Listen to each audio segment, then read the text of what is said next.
Hello everyone, welcome to Crystal IQ Knowledge. इस वीडियो में हम पढ़ेंगे क्लास 12 कंटेम्प्रेरी वर्ल्ड पॉलिटिक्स का chapter 6 environment and natural resources. Okay, तो इसका पार्ट 2 है ये।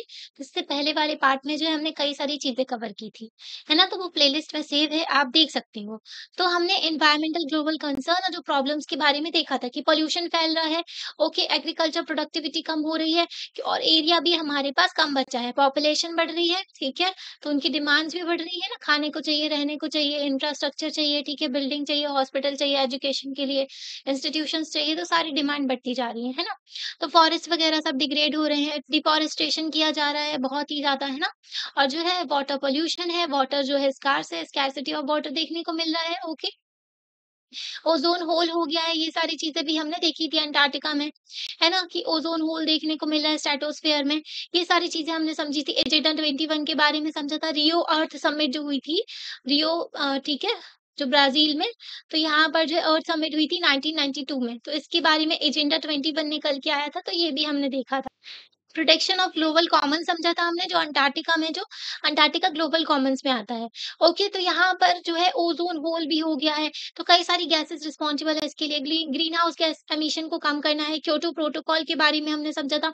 फिर सीबीडीआर के बारे में भी हमने जाना था। Common but differentiated responsibilities. Okay, तो ग्लोबल नॉर्थ जो कि रिच कंट्रीज हैं, ओके, रिच कंट्रीज हैं, ये लोग क्या, इन लोगों ने क्या किया है 1800s के बाद से जो है यहाँ पर अच्छा खासा इन्होंने जो 16 17 18 सेंचुरी में अच्छा खासा डेवलपमेंट किया है इन लोगों ने अपना, ठीक है। खूब फॉसिल फ्यूल वगैरह, कोल वगैरह खूब जलाए, जिसकी वजह से क्लाइमेट चेंज जैसी सिचुएशन निकल के आ गई, है ना। तो इन्होंने खूब पॉल्यूशन फैलाया, खूब डिग्रेड किया क्लाइमेट को। इस टाइम पर जो है डेवलपिंग कंट्रीज जो थी, ठीक है, कॉलोनी थी इनकी। ओके, रिच कंट्रीज की कॉलोनी हुआ करती थी, ठीक है। तो जो यूरोपियंस थे ना, उन्होंने कई सारी अपनी कॉलोनीज़ बना कर के रखी थी, एशिया में, अफ्रीका में, लैटिन अमेरिका में। ओके, तो यहाँ पर बाद में 1940s के टाइम पर जो है, ये लोग आज़ाद होना शुरू हो गए थे, है ना। सेकंड वर्ल्ड वॉर के बाद में कई सारी डिकोलोनाइज़ेशन हुआ, कई सारे जो देश आज़ाद हुए। तो उन्हीं उन्हीं कंट्रीज़ को कहा जाता है, जो पुअर कंट्रीज़ जो हैं, जिनको डेवलपिंग कंट्रीज़ भी कहा जाता है। ओके, इनको ग्लोबल साउथ कहा जाता है और थर्ड वर्ल्ड कंट्री भी कहा जाता है। ओके। तो ये कंट्रीज़ जो है ना, थर्ड वर्ल्ड कंट्रीज़, तो ये डेवलपिंग कंट्रीज़, तो इन्हीं की इन्होंने अभी डेवलपमेंट करना शुरू किया। इनकी पॉपुलेशन उतना एमिशन करती भी नहीं है ना? जो ग्रीन हाउस गैसेज़ को जो एमिशन करना, इनकी पॉपुलेशन जो है अमीर कंट्रीज़ की, अच्छी खासी लाइफ़स्टाइल है इनकी। ओके, हर किसी के घर में कार होती है, सारी फैसिलिटीज़ होती हैं, तो इनका पर कैपिटा एमिशन ज़्यादा होता है। जो डेवलपिंग कंट्रीज़ होती हैं, उनका पर कैपिटा एमिशन बहुत कम होता है, ये डेवलपमेंट कर रहे हैं, ठीक है। तो रिच कंट्रीज़ कहती हैं कि सभी लोगों की इक्वल रिस्पॉन्सिबिलिटी है क्लाइमेट चेंज के लिए। तो ग्लोबल नॉर्थ जो ग्लोबल साउथ वाले कहते हैं कि ऐसा नहीं है। आप ज़्यादा जो बदतमीज़ी काटी है जो फ्यूचर में, सॉरी पास्ट में, तो आप ज़्यादा रिस्पॉन्सिबल हो इसके लिए, आपको जो है पे करना चाहिए कंपनसेशन वगैरह, ठीक है। तो आपको जो है फंड प्रोवाइड करना चाहिए डेवलपिंग कंट्रीज़ को, ताकि वो मिटिगेट कर सके क्लाइमेट चेंज से। उसके साथ-साथ जो है ग्रीन टेक्नोलॉजी आप प्रोवाइड करो, ताकि जो हम रिन्यूएबल एनर्जी पे शिफ्ट हो पाएँ। तो ये सीबीडीआर का कॉन्सेप्ट चलता है कि इक्वल रिस्पॉन्सिबिलिटीज़ नहीं होती, ग्लोबल नॉर्थ की ज़्यादा रिस्पॉन्सिबिलिटी है। कॉमन प्रॉपर्टी रिसोर्सेज़ के बारे में देखा, फिर हमने एनवायरमेंटल इश्यूज़ जो हमारे देश में है ना, उसमें स्टैंड क्या है, ठीक है। हमने जो है क्योटो प्रोटोकॉल को भी साइन करके रखा हुआ है, ओके। तो हम जो है कई सारी प्रैक्टिसेज़ भी है हमारे देश में, कई सारी स्कीम्स भी लाई गई, ताकि जो है जो एनवायरमेंट फ्रेंडली चीज़ों को लेकर के चल रहे हैं। हमारा संविधान जो है आर्टिकल 21 प्रोवाइड करता है right to life with dignity, okay, जो कि फंडामेंटल राइट है हर एक सिटीजन का, है ना। तो जो आर्टिकल 21 के अंदर ही आता है पोल्यूशन फ्री एनवायरनमेंट। ओके, जब एनवायरनमेंट अच्छा रहेगा, ठीक है, पोल्यूशन नहीं रहेगा, जो हर चीज आपको अच्छे से मिलेगी, तभी तो आपकी लाइफ अच्छे से हो पाएगी ना। इसलिए राइट टू लाइफ में ही एनवायरनमेंट का राइट भी निकल के आता है। सेंट्रल स्टेट गवर्नमेंट की रिस्पॉन्सिबिलिटी भी है, 7 शेड्यूल में दी गई है लिस्ट में। ओके, कॉन्करेंट लिस्ट में आता है forest, wild animal and birds.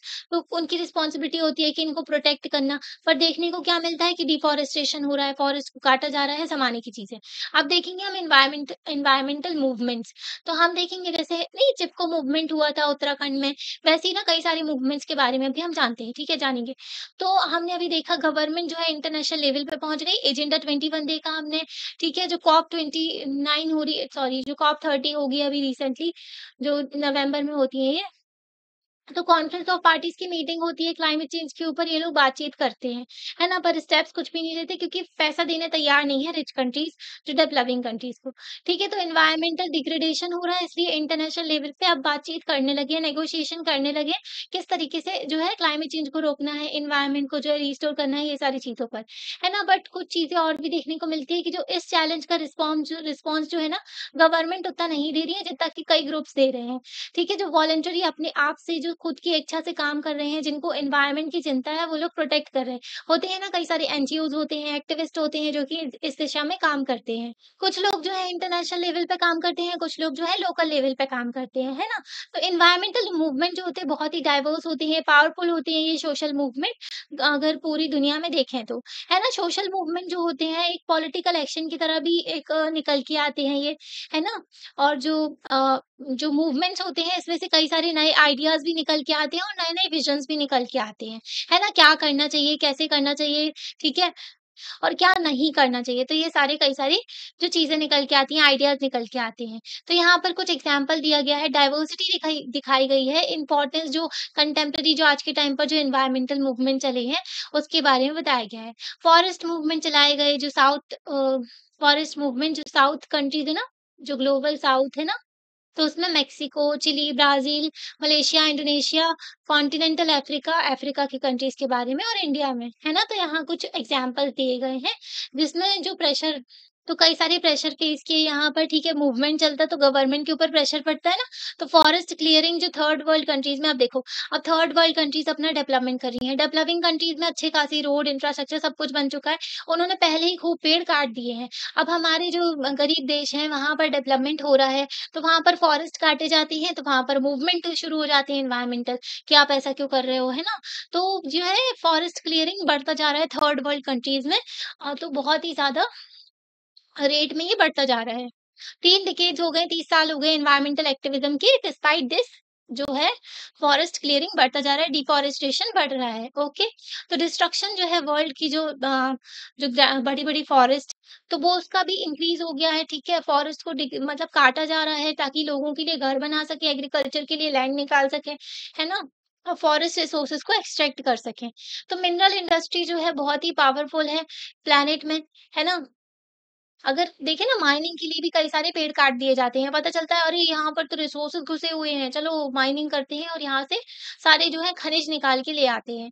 Number of economies जो साउथ में जो इकोनॉमीज़ हैं, जो उनको ना रीओपन किया उन्होंने एमएनसीज़ के लिए मतलब अपने दरवाज़े खोल दिए हैं अपने देश के लिए कि एमएनसी आ जाओ हमारे देश में, है ना? मल्टीनेशनल कोऑपरेशंस, ठीक है? लिबरलाइज़ेशन ऑफ द इकोनॉमी 1990s के बाद से जो 1991 में जो एलपीजी रिफॉर्म किए गए थे हमारे यहाँ, लिबरलाइज़ेशन, प्राइवेटाइज़ेशन, ग्लोबलाइज़ेशन, तो जो गवर्नमेंट की चीज़ें थी उनको प्राइवेट किया गया, लिबरलाइज़ की गई इकोनॉमी, थोड़े जो है रूल्स एंड रेगुलेशन को ढीला छोड़ा गया और ग्लोबलाइज़ेशन को प्रमोट किया गया, ठीक है? बाहर की कंपनीज़ हमारे देश में आई, इन्वेस्टमेंट किया, उन्होंने इंडिया को कैसे देखा? इंडिया एक मार्केट की तरह देखा उन्होंने। क्योंकि पॉपुलेशन बहुत है, इतनी सारी पॉपुलेशन को हम खिला सकते हैं, है ना? सामान बेच सकते हैं खूब सारा, तो उनको ये दिखता है पॉपुलेशन में, है ना? पॉपुलेशन को एक अपॉर्च्युनिटी की तरह देखते हैं, ठीक है? मार्केट की तरह देखते हैं। तो मिनरल इंडस्ट्रीज़ जो है एक्सट्रैक्शन करती है अर्थ से, ठीक है? तो कई सारे केमिकल्स का यूज़ भी करते हैं, तो पॉल्यूशन फैलता है ना? वाटरवेज़ में और हमारे देश में तो इतने पुअर जो रूल्स एंड रेगुलेशन है कि पता चल रहा है कि नदी में ही सारा का सारा जो है कूड़ा-कचरा सब डाला जा रहा है। तो यमुना के पास में इंडस्ट्रीज़ थी, तो यमुना रिवर में सारा का सारा डंप किया जाता था उस कचरा, है ना?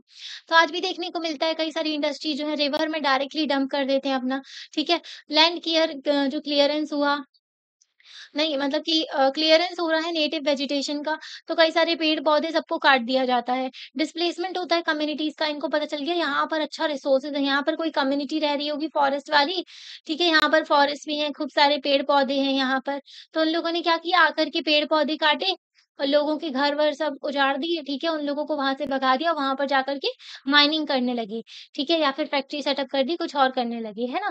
तो ये सारी चीज़ें देखने को मिली है, तो इनका क्रिटिसिज़्म भी होता है और ग्लोब में जो वर्ल्ड वाइड अगर देखें तो इसके अगेंस्ट में बोला जाता है ना? तो एक एग्ज़ाम्पल देखने को मिलता है फिलीपींस का। तो यहाँ पर जो है कई सारे लोगों ने ठीक है, अच्छा-खासा इनका नेटवर्क बना हुआ था। यहाँ पर इन लोगों ने प्रोटेस्ट किया अगेंस्ट जो ऑर्गनाइज़ेशन तो इन लोगों ने कैम्पेन किया था वेस्टर्न माइनिंग कोऑपरेशन अपोजिशन के अगेंस्ट में फिलीपींस में। ओके, तो एक ऑस्ट्रेलिया बेस्ड मल्टीनेशनल कंपनी थी जो कि फिलीपींस में गई, तो इनका अपोज किया गया, ठीक है? तो अपोजिशन किया गया और जो तो इनके खुद के देश में भी ऑस्ट्रेलिया में भी जो है कई अपोजिशन देखने को मिले थे इस कंपनी के अगेंस्ट में, ठीक है? तो एंटी न्यूक्लियर सेंटिमेंट एंड मतलब कि ये माइनिंग वगैरह कर रहे थे, है ना? तो इससे अफ़ेक्ट होता लोगों को, इंडिजीनियस पॉपुलेशन अफ़ेक्ट होती है ऑस्ट्रेलिया की। तो इनके खुद के देश में भी उस कंपनी के खिलाफ प्रोटेस्ट किया जा रहा था और फिलीपींस में ये लोग गए काम करने तो वहाँ पर भी प्रोटेस्ट हुआ, ठीक है? अनदर मूवमेंट जो है बढ़ता गया डैम की वज़ह से, ठीक है? जो बड़े-बड़े डैम बनाए जाते हैं ना तो खूब सारा पानी भर जाता है, बहुत बड़े एरिया को कवर कर लेते हैं। वो एरिया में जो है फॉरेस्ट भी होते हैं, बहुत सारे जीव-जंतु रहते हैं, बहुत सारे लोगों का घर भी होता है ना? तो ये सारी चीज़ें डूब जाती हैं पानी में, ओके, डैम के चक्कर में। हमारे देश में भी सरदार सरोवर डैम बनाया जा रहा था, खूब प्रोटेस्ट हुआ था, ठीक है? नर्मदा में भी डैम बनाया गया, जितने भी डैम बनाए जाते हैं मेजर जो प्रोटेस्ट करते हैं लोग, है ना? तो यहाँ पर जो है हर कंट्री में ना अगर मेगा डैम जब बनाए जाते हैं ना, तो एनवायरमेंटल मूवमेंट आता है उसको अपोज़ करने के लिए। क्योंकि डैम जो है बहुत बड़ा होता है, बहुत सारा एरिया कवर करता है, बहुत सारे जो जीव-जंतु, पेड़-पौधे सब दब जाते हैं और बहुत सारी डिस्प्लेस होती है कम्युनिटी, ठीक है? तो एंटी डैम मूवमेंट चलते हैं, प्रो रिवर मूवमेंट चलते हैं, सस्टेनेबल एंड इक्विटेबल मैनेजमेंट की बात करते हैं रिवर को, वैलीज़ को। तो 1980s में जो है फर्स्ट एंटी डैम मूवमेंट देखने को मिला था नॉर्थ में, ठीक है?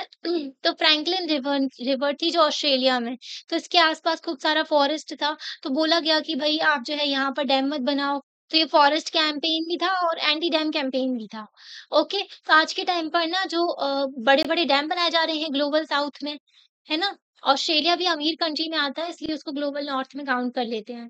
Turkey, Thailand, south Africa, Indonesia, Indonesia से चाइना तक, इंडिया में भी जो है एंटी डैम मूवमेंट चलते हैं, रिवर को सपोर्ट करते हुए मूवमेंट चलते हैं। नर्मदा बचाओ आंदोलन हमारे देश का अच्छा खासा मूवमेंट है जो जाना जाता है, ठीक है?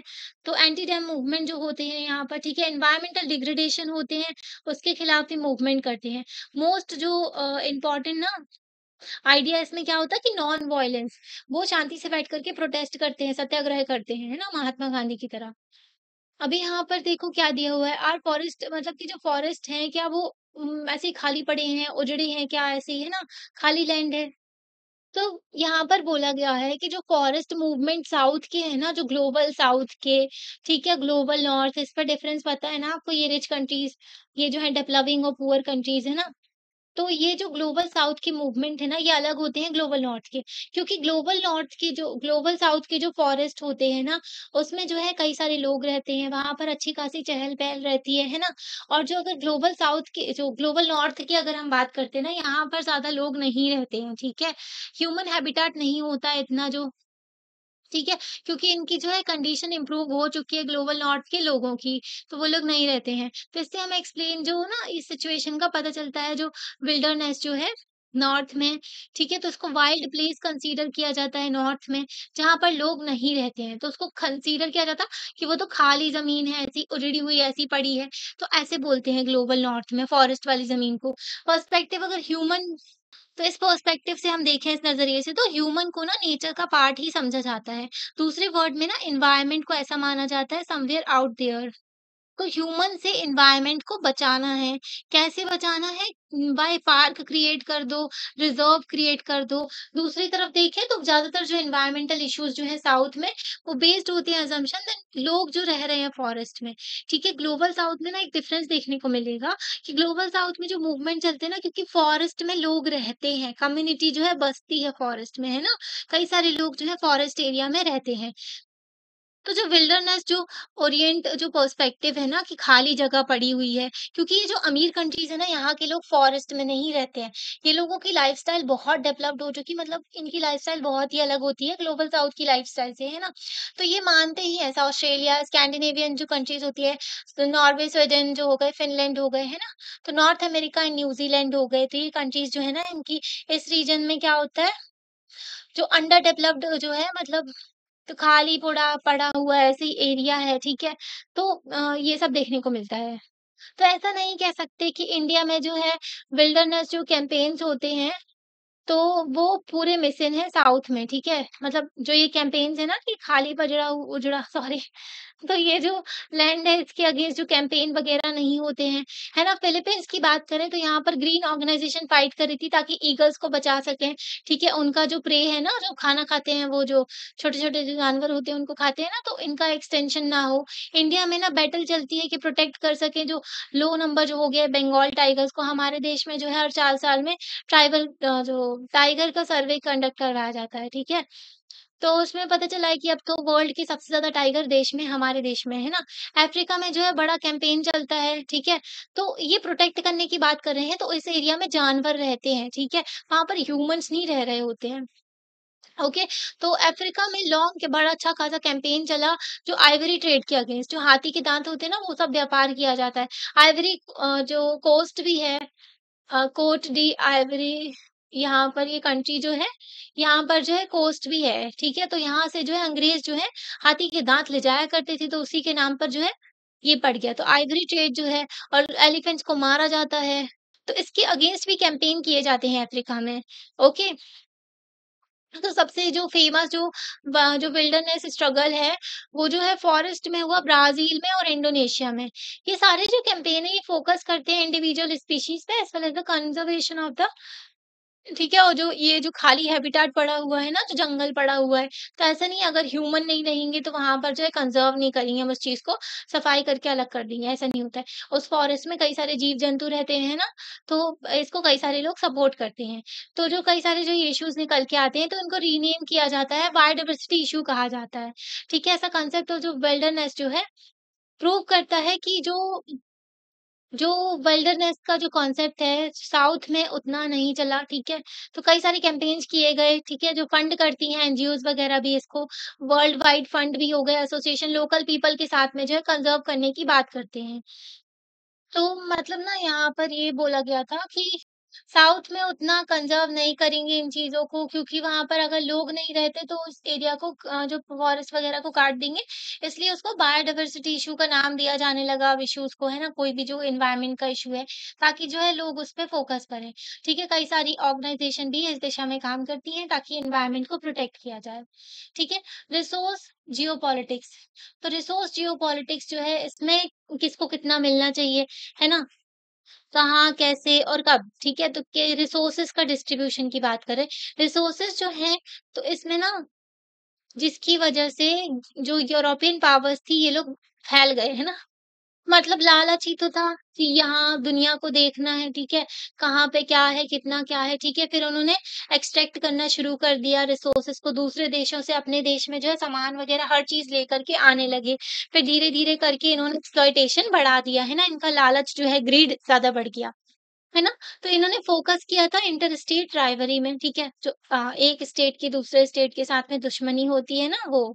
तो वेस्टर्न जो जियोपॉलिटिकल थिंकिंग है ना, वेस्ट के जो पॉलिटिकल थिंकर होते हैं, वो सब क्या मानते हैं कि रिसोर्सेज़ वग़ैरह है ना, वो ही डोमिनेट कर सकते हैं, जिसके पास में ट्रेड करने की शक्ति हो, वॉर हो, पावर हो, ठीक है? तो ये जो है बहुत ही इम्पोर्टेंट होते हैं, ओके? और उसके साथ में मैरीटाइम नेविगेशन भी इम्पोर्टेंट होता है ना? सी पावर होगी ना, तो उसके पास जो है टिम्बर भी आता है, ठीक है? मतलब सी पावर ही उस टाइम पर टिम्बर पे डिपेंड करती थी, ठीक है? क्योंकि जो बोट बनाई जाती थी ना, बड़े-बड़े शिप बनाए जाते थे, तो टिम्बर चाहिए उसके लिए, ठीक है? तो हमारे देश से भी खूब टिम्बर ले जाते थे ये लोग, ठीक है? टिम्बर ले जा के काम किया करते थे, अपना बनाते थे शिप वगैरह, ठीक है? तो नावल टिम्बर की सप्लाई हुआ करती थी, ये बहुत ही इम्पोर्टेंट था यूरोपियन पावर्स के लिए 17th सेंचुरी में। पोर्टुगीज़ जो है अपनी शिप के लिए जाने जाते थे, 15th सेंचुरी में भी 15th सेंचुरी बोल रहे हैं मतलब 1400 से जो है 1500 की बात की जा रही है और 16th सेंचुरी में भी इनकी शिप पावर बहुत ही ज़्यादा थी। मतलब बॉम्ब वगैरह सब कुछ फँसे रहते थे उसमें, ठीक है? तो जो क्रिटिकल इम्पोर्टेंस तो मतलब कि बहुत ही इम्पोर्टेंट था कि जो सप्लाई रुकनी नहीं चाहिए, जो स्ट्रैटेजिक रिसोर्सेज़ बहुत ही ज़रूरी रिसोर्सेज़ हैं, जैसे कि तेल आना चाहिए, ठीक है? बिना फ्यूल के कुछ भी नहीं चलता था पहले के टाइम पर, है ना? तो इसकी तो है कई सारे रिसोर्सेज़ होते थे, इनकी सप्लाई बनी रहनी चाहिए, रुकनी नहीं चाहिए। तो ये अच्छी-खासी फैली हुई थी फर्स्ट वर्ल्ड वॉर और सेकंड वर्ल्ड वॉर के टाइम पर। तो कोल्ड वॉर में भी जो इंडस्ट्रियलाइज़्ड कंट्री थी, जो नॉर्थ की जिनके यहाँ अच्छी-खासी इंडस्ट्रीज़ थी, उन्होंने भी जो है कई सारे जो मेथड्स निकाले ताकि इनके पास में रिसोर्सेज़ वगैरह बनी रहे, उसका फ्लो बना रहे। तो इसमें आता है कि डिप्लॉयमेंट ऑफ मिलिट्री रिसोर्सेज, ठीक है, सॉरी फोर्सेस, तो मिलिट्री फोर्सेस को डिप्लॉय कर दिया जाता था। ओके, जहाँ पर एक्सप्लॉयटेशन किया जा रहा है। ओके, उसके साथ में अच्छा खासा कम्युनिकेशन होना चाहिए। ओके, तो वो जो है स्टॉक पाइलिंग भी बना करके रख लेते हैं, ठीक है, सब कुछ स्टोर करके रख लेते हैं रिसोर्सेज, है ना। यूएस के पास में भी तेल के भंडार हैं, पर वो अपनी जमीन का तेल नहीं निकालता है, कम निकालता है, वो जो है मिडिल ईस्ट जो है वहां से खरीद लेता है तेल, है ना, ऑयल प्रोड्यूसिंग कंट्रीज से। ओके, तो फ्रेंडली गवर्नमेंट होनी चाहिए उस कंट्री में, ताकि जो है हम वहाँ का रिसोर्सेज एक्सप्लॉइट कर सकें, है ना? इसलिए जो है यूएसए और वेस्टर्न कंट्रीज़ हैं कभी नहीं चाहते कि मिडल ईस्ट में डेमोक्रेसी आए। अगर डेमोक्रेसी आ जाएगी तो वहाँ पर स्टेबल रिजीम हो जाएगी, तो है इनको महँगे में मिलेगा जो ऑयल वगैरह है। अभी जो है वो लोग जो भी है डोमिनेंस के थ्रू जो है सस्ते में तेल वगैरह खरीद लेते हैं।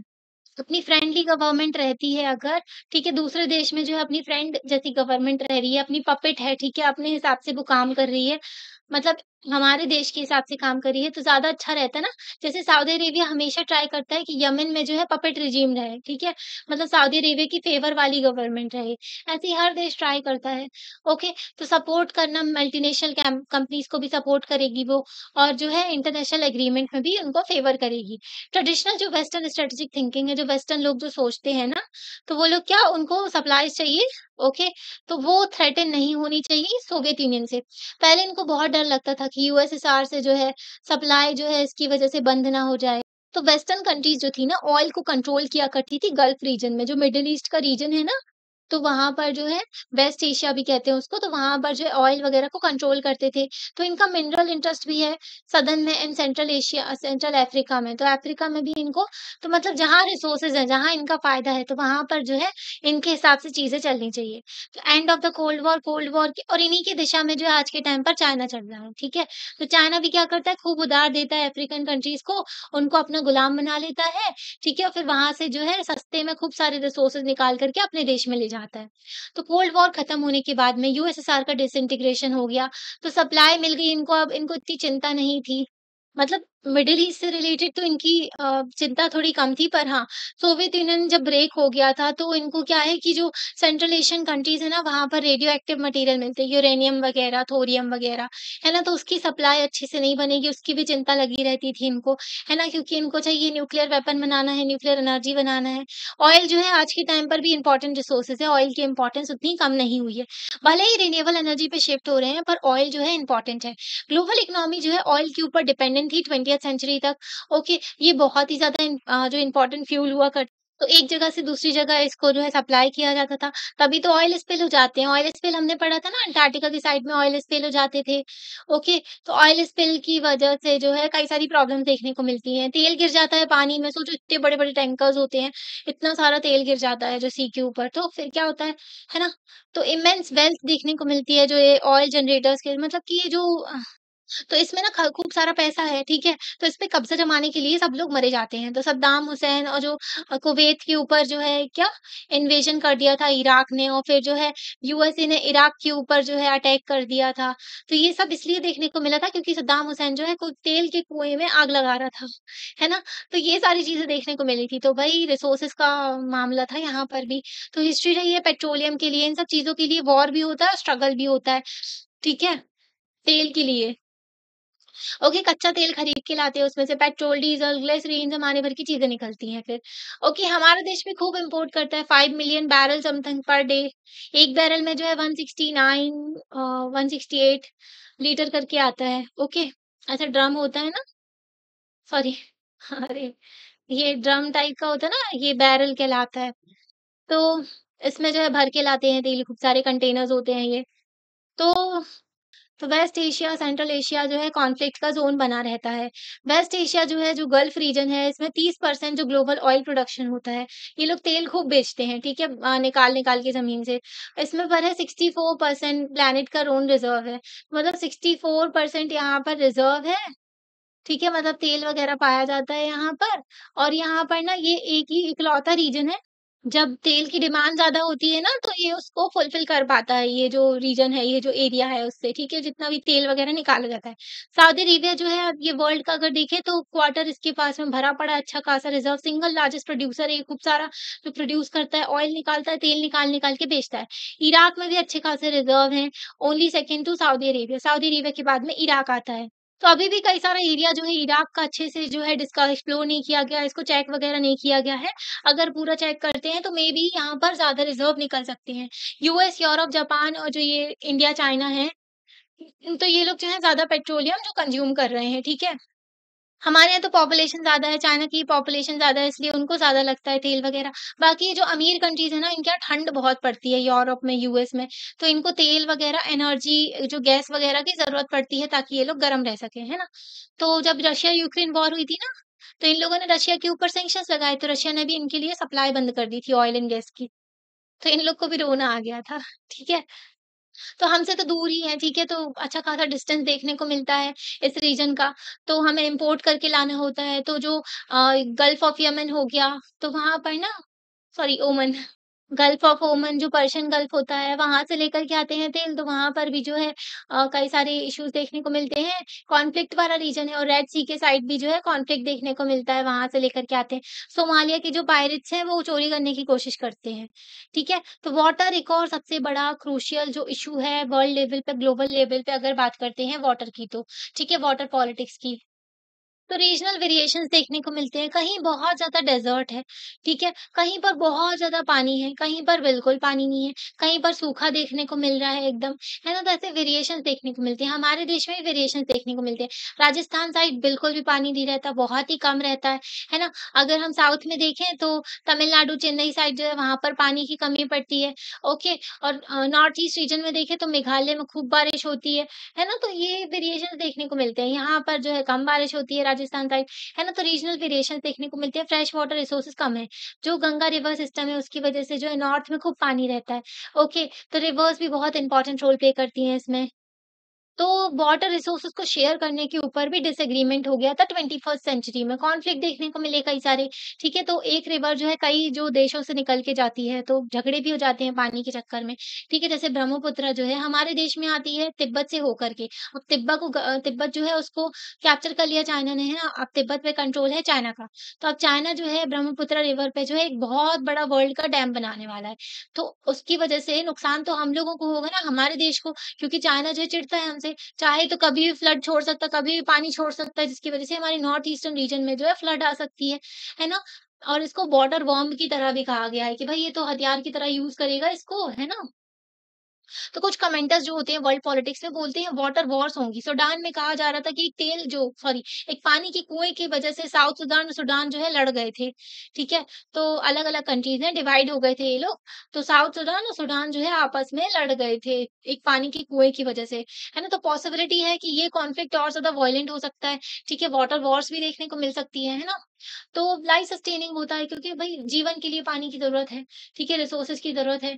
तो आपस में लड़ जाएँगे देश अगर पानी की इतनी ज़्यादा कमी होगी। कंट्रीज़ जो है शेयर करती हैं रिवर्स, तो उनका डिसएग्रीमेंट भी होता है। हमारा भी तीस्ता बॉर्डर डिस्प्यूट है, ठीक है? इंडिया जो है अपनी इंडस वाटर ट्रीटी को लेकर के चलता था पाकिस्तान के साथ में, पर पाकिस्तान इतना घटिया बदतमीज़ी काटते हैं वो लोग, ठीक है? टेररिज़्म फैलाते हैं, लोगों की जान लेते हैं कि इंडिया को जो है इतना कड़ा स्टेप उठाना पड़ा। इंडिया जो है अभी दया कर रहा था इनके ऊपर कि हाँ, जाने दो, ठीक है, इंडस वाटर ट्रीटी चलने दो, पर अब नहीं चलेगी, है ना? खूनो पानी साथ में नहीं बहेगा। हम इनको पानी दे रहे हैं, ये हमारा खून बहा रहे हैं, है ना? तो ऐसी बदतमीज़ी नहीं चलेगी। तो अभी इंडस वाटर ट्रीटी को सस्पेंड किया गया है ना, क्योंकि हमारे यहाँ से, हमारे देश से जो है जाती है, इंडस जो है पाकिस्तान के साइड जाती है ना? अगर हम पानी रोक देंगे तो इनको क्या ही मिल रहा है फिर, है ना? तो टिपिकल डिसएग्रीमेंट देखने को मिलता है डाउनस्ट्रीम जो होती है अ लोअर रिपेरियन स्टेट, क्योंकि वो ऑब्जेक्ट करते हैं पॉल्यूशन से रिलेटेड, जैसे कि हमारा देश जो है अपर रिपेरियन स्टेट आता है क्योंकि हमारे देश से इंडस जाती है ना? तो ओरिजिनेट तिब्बत से होती है पर हमारे देश से होकर के पाकिस्तान में जाती है। तो हम अपर रिपेरियन स्टेट हैं और पाकिस्तान जो होगा लोअर रिपेरियन स्टेट होता है, ओके? तो ये लोग जो है हमेशा ऑब्जेक्शन उठाते रहते हैं लोअर रिपेरियन वाले कि इरिगेशन के लिए पानी रोक लिया आपने, डैम बना लिया है, ठीक है, ऐसा मत करो ये वो। क्योंकि जो है अपर रिपेरियन स्टेट जो होता है वो डैम वगैरह बना लेता है। जैसे जो है बांग्लादेश सॉरी जो चाइना जो बना लेगा ब्रह्मपुत्र रिवर पर डैम, है ना? तो ये देखने को मिलता है। ओके, तो ये भी इसकी वजह से क्या होता है वाटर की जो क्वालिटी डिक्रीज़ हो जाती है ना? पानी रोक सकते हैं वो लोग, फ्लड भी दे सकते हैं हमें, है ना? तो स्टेट जो है उनको वो फ़ोर्स हो जाते हैं कि प्रोटेक्ट कर सकें अपना फ्रेश वाटर रिसोर्सेज़। एग्ज़ाम्पल भी दिया होगा, वॉयलेंस हो गया था भई, झगड़ा हो गया था इज़राइल सीरिया में, जॉर्डन में 1950s एंड 1960s में कि किस साइड का जो है डाइवर्ट करना है वाटर फ्रॉम जॉर्डन से जो है पानी को डाइवर्ट करना था। यारमुक रिवर थी यहाँ पर, ठीक है? और अभी फिर से थ्रेट देखने को मिला टर्की में, सीरिया में, इराक में क्योंकि डैम बनाया जा रहा है यूफ्रेट रिवर्स में, ठीक है? तो रिवर में तो यूफ्रेट और जो टिग्रिस रिवर है ये इम्पोर्टेंट रिवर मानी जाती है वहाँ की। अभी नाइल रिवर पे जो है डैम बना लेते हैं तो झगड़ा हो जाता है अफ्रीका में, है ना? तो ये डैम वगैरह बनाने के चक्कर में बहुत झगड़े होते हैं, है ना? तो नंबर ऑफ स्टडीज़ की गई तो उसमें बताया गया कंट्रीज़ शेयर करती है रिवर्स, है ना? जैसे नेपाल से भी कई सारी रिवर्स आती हैं हमारे देश में, है ना? एक ऐसा तो नहीं है कि भई रिवर्स को उन्हें पता नहीं है कि हाँ, इस कंट्री में जो है बहना अलाउड नहीं है ना? तो वो तो आती है, ठीक है, फ्लो होती है। तो कई सारी कंट्रीज़ शेयर करती हैं रिवर्स को, है ना? वो इन्वॉल्व हो जाती है मिलिट्री कॉन्फ्लिक्ट्स में भी, है ना? इतना झगड़ा बढ़ जाता है उनका। ओके, तो पानी की प्रॉब्लम भी हमने देख ली, H2O जो ये देखो बॉटल में भरा हुआ है पानी, है ना? हमारे देश में जो अर्थ को ब्लू प्लैनेट कहा जाता है क्योंकि नीला-नीला दिखती है अर्थ, है ना?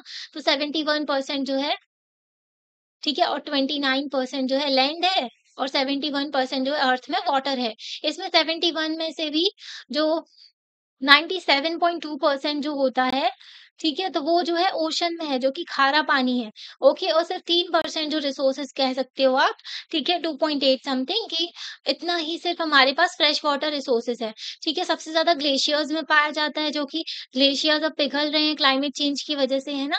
तो ग्लेशियर से तो पानी नहीं ले सकते, फिर जो है रिवर, ग्राउंड वाटर हो गया, रिवर हो गई, इनसे हम पानी लेते हैं, है ना? तो ये चीज़ें देखने को मिलती है। तो कॉन्फ्लिक्ट तो होना ही है।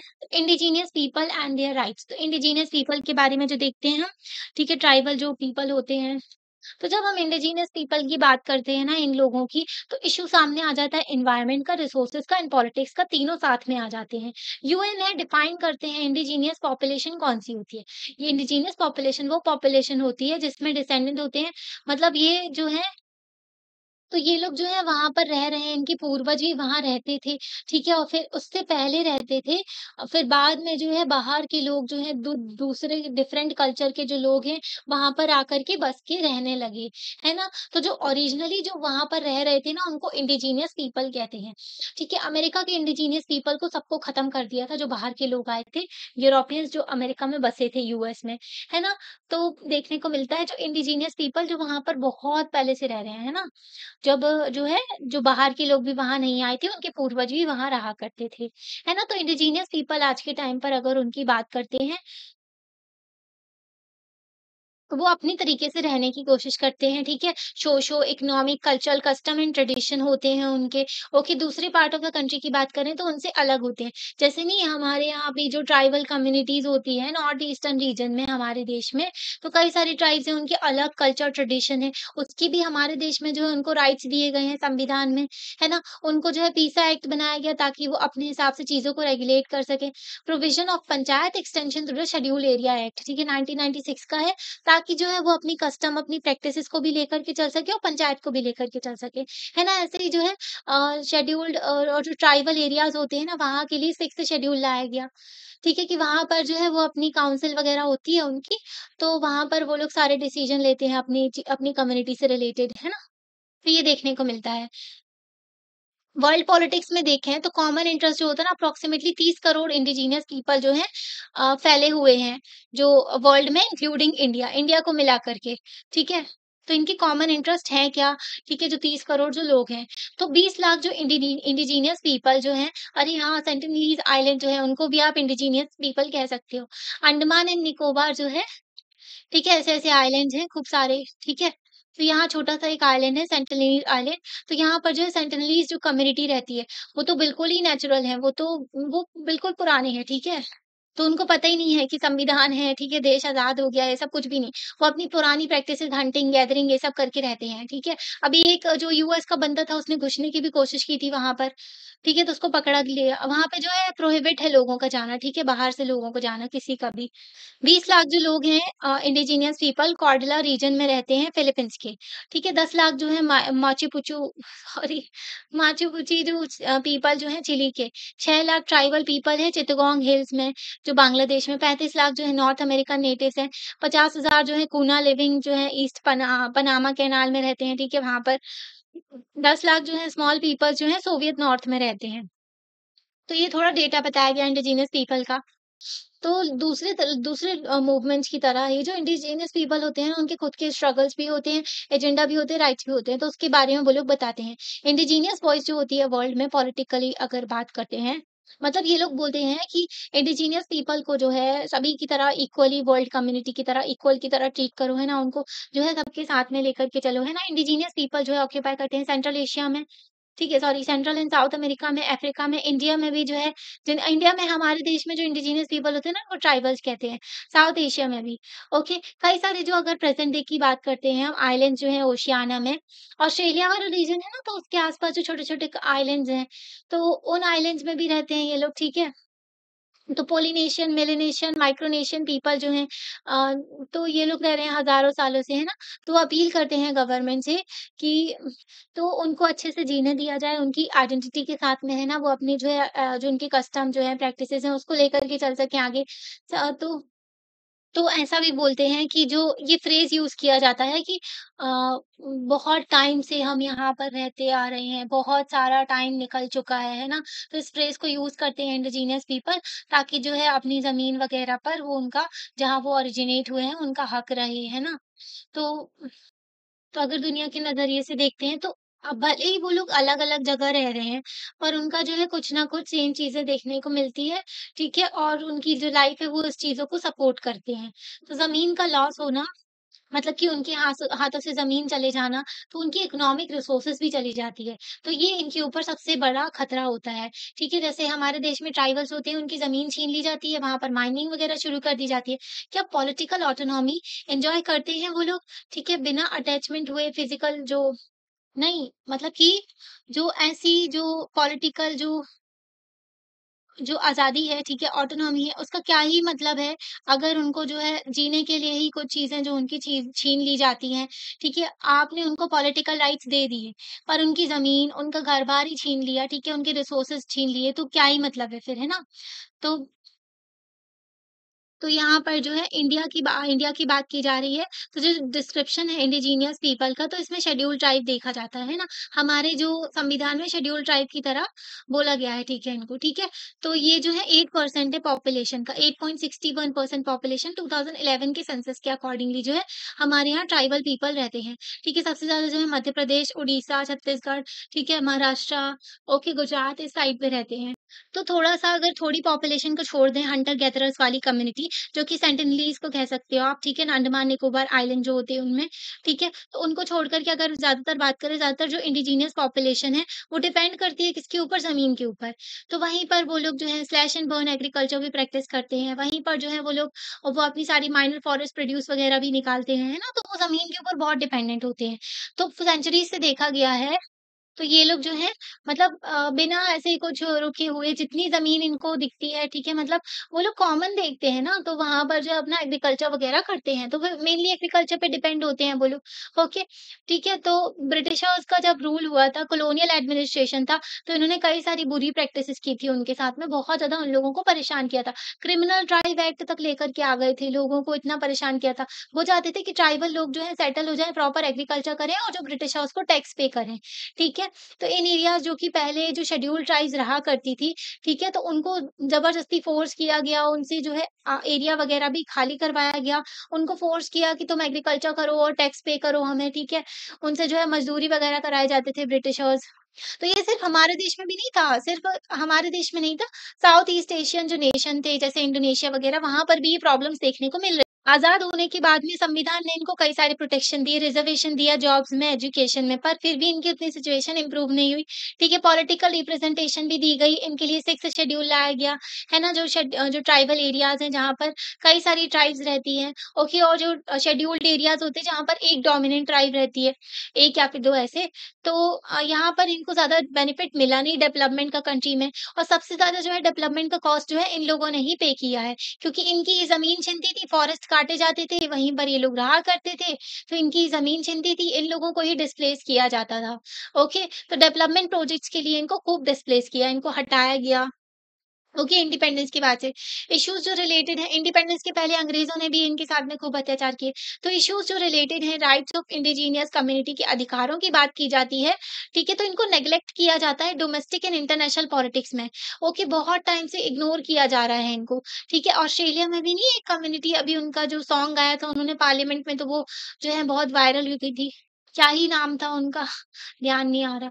तो 1970s के टाइम पर जो है इंटरनेशनल कॉन्टेक्ट्स मतलब जो लीडर्स हैं, इंडिजीनियस लीडर्स, तो इनके कॉन्टेक्ट्स वगैरह होने लगे थे वर्ल्ड में जो अलग-अलग जो कम्युनिटीज़ हैं, उनके लीडर्स के साथ में। तो इनके जो कॉमन एक्सपीरियंस देखने को मिले, इनका कंसर्न जो है, इनकी चिंता जो है, वो लोग इन लोगों ने अपनी दर्शाई है ना। तो वर्ल्ड काउंसिल जो रही इंडिजीनियस पीपल की बनाई गई, ठीक है? तो इन लोगों ने भी अपना ग्रुप बना लिया 1975 में। काउंसिल जो है फिर जो 11 जो इंडिजीनियस एनजीओज़ थे, उनको भी कंसल्टेटिव स्टेटस दे दिया गया यूएन में।